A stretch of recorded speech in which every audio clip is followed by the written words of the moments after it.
Happy Friday, everybody. Welcome to Sports Tonight. Once again, flying solo. I'm sports producer Scott Pennyman. Hey, we have a lot of football to talk about today. I'm actually I'm just fresh in the door from Falcons training camp. A whole lot going on out there today. It's some good, some not so good. All right, so I'm one of those people I like the bad news first because it just makes me feel like I have something to look forward to. Right? If you tell the good news first, it's like, okay, what's coming this bad? So let's get to the bad news first. So in offseason, they traded for Jeff Okudah, the cornerback from the Detroit Lions, former number 3 overall pick in the draft. And so he left practice today with an ankle injury. They were sort of doing individual drills. We were shooting video. Most of us didn't even get any video of it because it was kind of on the other side of the field, and it was past the period where we were allowed to shoot video. So he goes down with an injury. He gets carted off. Coach Arthur Smith, after practice, said basically they're waiting on the MRI. They're not really sure where he's at right now physically, but you did see a lot of guys sort of kneeling and praying afterwards. So it looks like it wasn't really good. It wasn't a good scene apparently. So he was carted off. Coach Arthur Smith was a little more optimistic about it though. He said he's seen some really bad injuries before. It didn't look that bad. So we'll just wait and see. Hopefully everything comes back good there. Look, this was one of those seasons where a guy like Jeff Okudah was looking to really bounce back. He spent a few seasons up in Detroit. He was a really, really highly touted guy coming into the NFL draft. I mean, like I said, he was drafted. He was top 5 draft pick. So he had really huge expectations up in Detroit. His level of play was kind of up and down. He dealt with some injuries, but his potential was really strong. So they talked a whole lot about this offseason about him getting another chance, him getting a breath of fresh air. And basically just getting back to some of the things that made him a top prospect coming out of Ohio State. Really sad for him if this is a long-term injury because I really feel like he was going to be an important piece to this team, to this defense. When you figure he had the opportunity to be starting opposite of A.J. Terrell. I mean, that had the opportunity to be, it still has, let me not say had, that has the opportunity to be a really good cornerback tandem. So let's hope he bounces back, and let's hope the injury isn't serious. Let's hope he bounces back and has the kind of season that I'm sure he knows that he can have.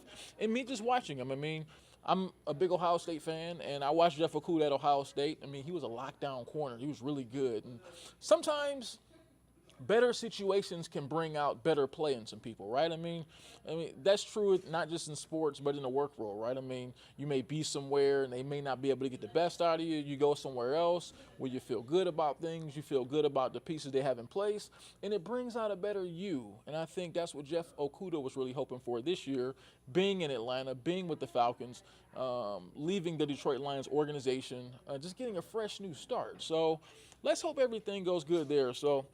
And also, one of the more interesting parts of practice today, Matt Ryan, the former great quarterback of the Falcons, was out there at camp today. He was out there with his little sons and really just having a good time, watching practice, sort of observing. Remember, Matt is not officially retired yet.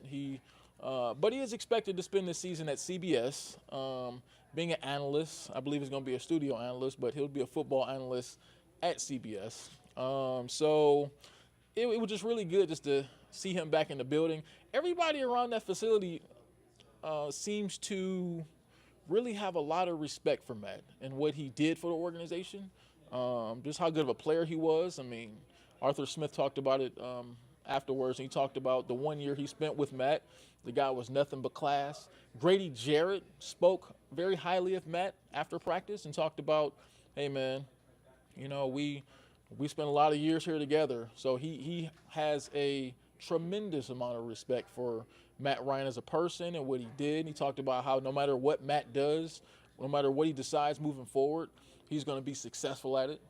Cordell Patterson talked some too. He spent a year with Matt, I do believe. So he talked about, Matt. And there's just a whole lot of respect in that building for Matt. And I think they hope once he officially retires, that he's going to spend a lot of time around the building, just sort of doing things. And it seems like he's very welcome. Arthur Blank, the owner, talked about him too, and talked about, hey, he's the best quarterback in the history of the organization. So I think they want him around as much as possible, especially if he retires, within the next year or so. It'd really be cool to see him spend some time around Desmond Ridder and maybe help mold him into the quarterback that he can be. Because look, Matt Ryan, you can say whatever you want about Matt Ryan. He was one of the better quarterbacks of his era, and certainly the best quarterback the Falcons organization has ever seen. So yeah, if you could have that guy back in the building and have him being a positive influence on the current quarterbacks, on guys like Desmond Ridder, who you hope is going to be your next franchise quarterback, yeah, that's a great thing. That's a great thing to have, no matter how you slice it. So good to see Matty Ice back out there at practice today. So big weekend for the NFL as a whole. NFL Hall of Fame weekend this weekend. Lots of really strong inductees, and I joke around a lot, like, you're getting old when a lot of these guys who are being inducted into the Hall of Fame, you remember when they were drafted, right? Some of these guys were drafted 05 or 06, and they're going into the Pro Football Hall of Fame. That makes people in my age group start to feel really old, right? But I can't help but think of some of these guys who are going in this weekend, right? So I'm not going to go through all of them, but just to talk about some of the more the names that sort of pop out to me as far as their careers and what I remember seeing. So, of course, I'll start with Joe Thomas. So Joe Thomas, I've talked a lot about. I'm very unapologetically a Cleveland Browns fan. Joe Thomas was one of the things that you could look forward to every Sunday. He was about the only thing as a Browns fan that you could look forward to every single Sunday, because you knew he was the one constant. You knew no matter what, he was going to play good football. He was going to do his job very well. And you talk to people who had to go against him on a regular basis. Guys who played for the Bengals, guys like James Harrison, who faced him a couple times a year while he was with the Pittsburgh Steelers. Guys with the Ravens like Terrell Suggs. We're talking about all-time great pass rushers, some of the best pass rushers of their era, that had so much respect for Joe Thomas. They all said, look, hands down, when they were talking to James Harrison on one TV special I saw, and they asked him, who's the guy who you had the most trouble with during your time in the NFL as far as being able to get to the quarterback? The man didn't hesitate. He said, Joe Thomas, flat out. So that just let you know the kind of player that Joe was. And just being around Cleveland during that time, I just know the kind of person he was. He was so well loved in the community.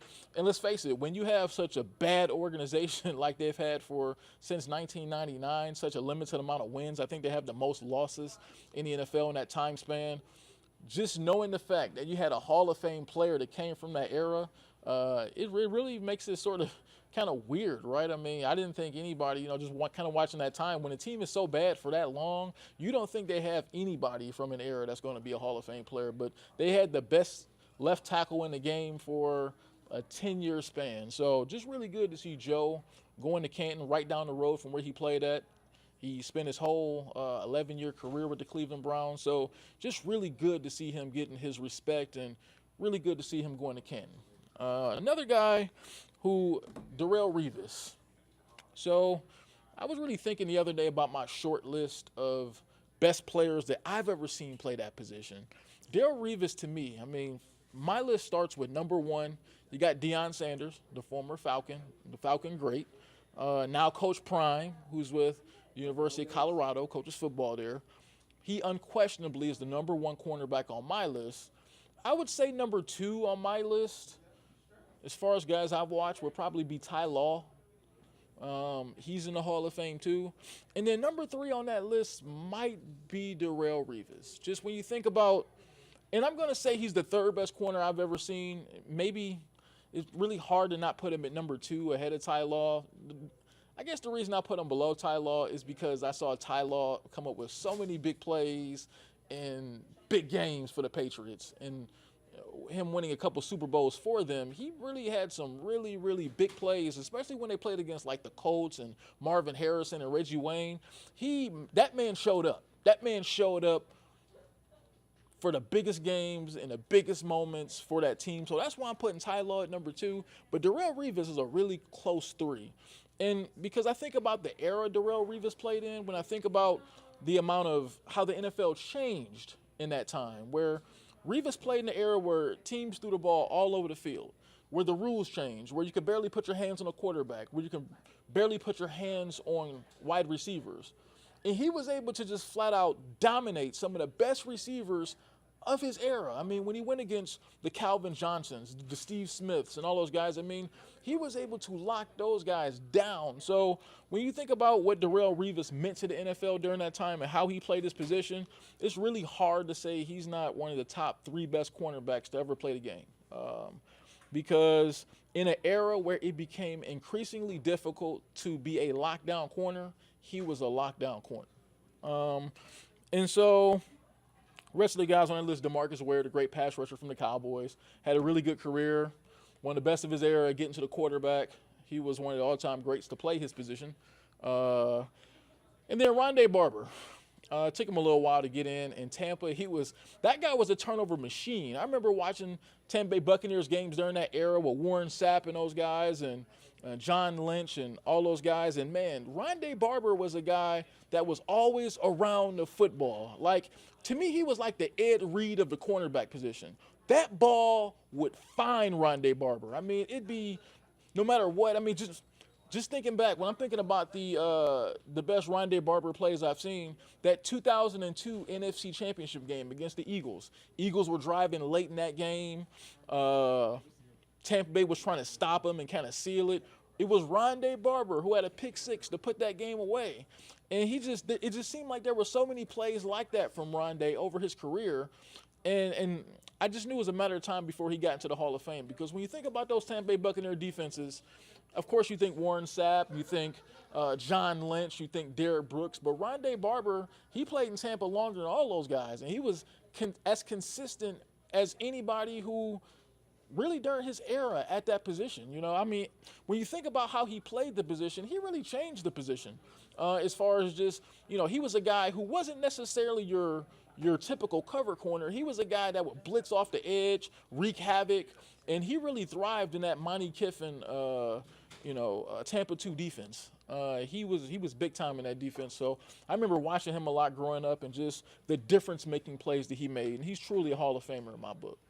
So before we get out of here, though, so NFL.com, I was kind of scrolling with them earlier, and I saw Maurice Jones-Drew, who's with NFL.com. He had his list of top 10 quarterbacks heading into the NFL season, and it really caught my eye because this is probably the best list I've seen of any of these top 10 quarterback lists, because some of them make me raise my eyebrows a little bit, like, really, you know?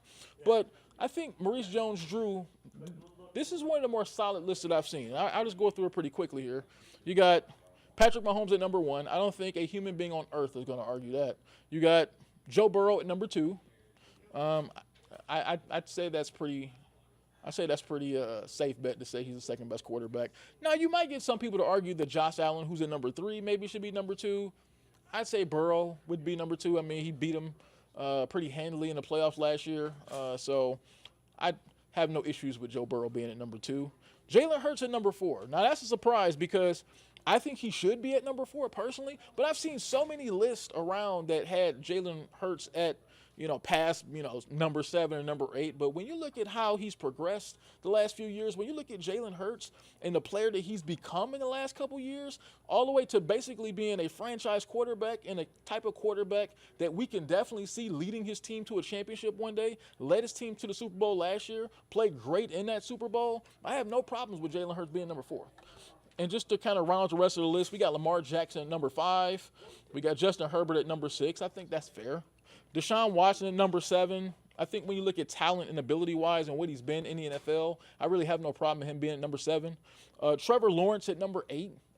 Really had a breakout season last year after kind of a throwaway year, his rookie year, because he was being coached by Urban Meyer. And Urban Meyer, for as great of a college coach as he was for at Florida and for my Ohio State Buckeyes, he sucked that bad as a NFL head coach in his time in Jacksonville. So it was kind of understood that Trevor, it was kind of like a throwaway season a couple years ago that he had. But last year, he really broke out, had a big year, and now he looks like he's going to be one of the great young quarterbacks of his era. Number 9, Aaron Rodgers. Some may think that's a little bit low, but when you think about it, Aaron Rodgers, I guess if you really look at it like maybe he's kind of on the decline of his career where he's not the great, top 2 or 3 quarterback that he's been. However, he's still really good, and I think the Jets, they really feel that they have a guy who, in the advanced stages of his career, can help them get to where they want to go. So I think it's fair having him at number 9. And number 10, Dak Prescott. I've got no issues there. When you look at regular season, Dak Prescott puts up some of the best numbers of any quarterback in the league. He just flops out come playoff time, right? I mean, that's just what it's been with Dak Prescott. I don't think anybody's going to argue that during the regular season, Dak Prescott puts up as good as numbers as anybody, but in the playoffs, that man is nowhere to be found. He's pretty much like the James Harden of pro football, where this guy 25, 30 points a game in the regular season. Postseason, the guy falls flat on his face. I don't know whether he just doesn't prepare the same way or what. He just doesn't get it done come postseason, so I get why he's at number 10, basically from his regular season performances. But come playoff time, he ain't it. It is what it is, right? So, hey, that's been Sports Tonight here on a Friday. I want you guys to enjoy your weekend here. Football's back in full swing. Enjoy some of that. Enjoy some training camps. Preseason games really starting to are going to be getting in full swing pretty soon. So let's just enjoy football. It's back, everybody. That's Sports Tonight on a Friday. I'm sports producer Scott Pennyman. I'll see you later.